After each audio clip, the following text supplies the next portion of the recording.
Le village d'insertion de Chapoli, à Saint-Genis-les-Olières, paraît presque grand désormais. 11 des 16 bungalows installés ici sont même vides.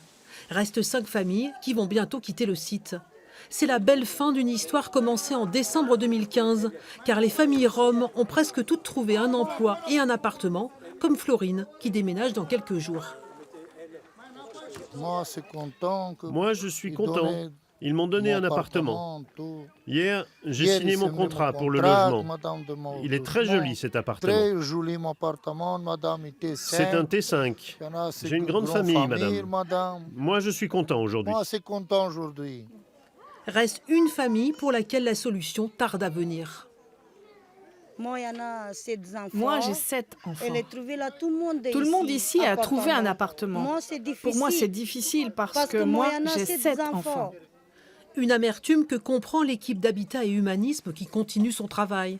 Sur les murs, les traces de ces 3 années de vie commune et de cheminement des familles. Sur les 2 sites de Saint-Priest et de Saint-Genis, les familles déjà parties sont bien insérées et 33 adultes ont trouvé un travail.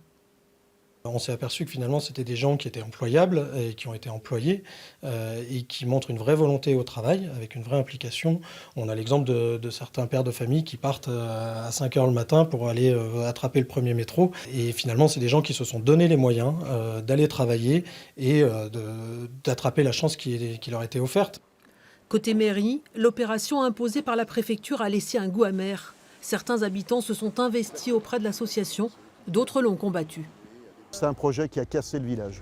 Il y a une grosse fracture, et 3 ans après, on est toujours sur cette fracture. Des personnes qui se retrouvaient, qui étaient amies, qui allaient dans les mêmes associations et qui ne se parlent plus depuis 3 ans. Et je pense que ça a vraiment cassé le village. Fin octobre, les bungalows seront déplacés et commenceront alors une nouvelle histoire.